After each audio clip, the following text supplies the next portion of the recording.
Le nez dans ses tuyauteries, les bottes dans la fange et les mains plongées dans le bidet, le dépanneur de la ménagère en larmes est un trouvère des temps modernes. Qui la fière allure dans sa combinaison maculée de suif, lorsque d'un pas lent et assuré, noble et serein, il sillonne quelques ruelles aux égouts bouchés, empestant la marée montante. Mais miracle, ce parfum de mystère qu'il laisse sur son sillage suffit à couvrir toute odeur impie.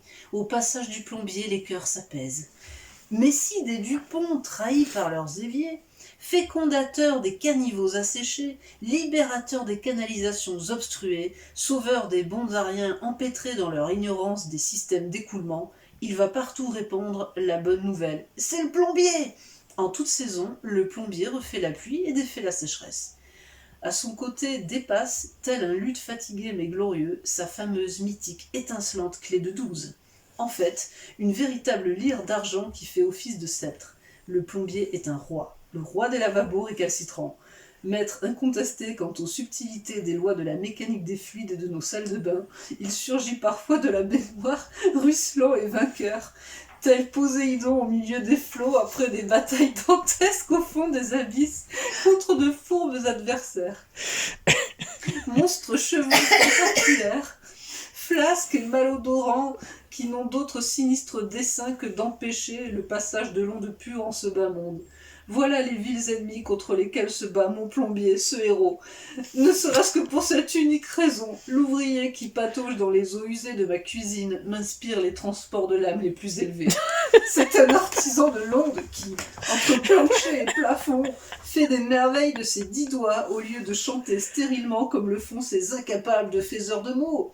Les constellations de ce chantre des conduits, faites de vis, d'écrous, d'anneaux de fer et de joints de caoutchouc, sont de véritables diamants d'utilité quotidienne, des trésors de pragmatisme triomphant, des pépites utilitaires qui rendent nos existences douces et confortables. Elles valent bien le firmament fumeux et inaccessible de ces imbéciles de bardes verbeux. Un peu magicien, un peu filou, mon plombier sait mieux que personne parler aux femmes.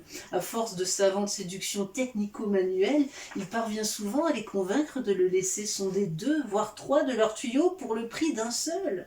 Puis, satisfait de ses œuvres sacrées, il repart vers son Olympe de gaines et de robinets, heureux, traînant derrière lui des histoires fabuleuses, légendes vraies ou fausses, mais toujours embaumées d'effluves d'eau de vaisselle, qui lui confèrent respect, prestige, renommée.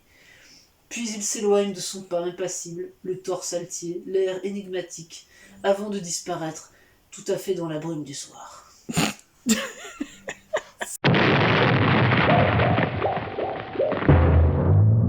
Mademoiselle Léontine s'est débarrassée de ses missels, chapelets, crucifix et autres signes de fausse honnêteté, ayant si longuement alimenté sa vanité.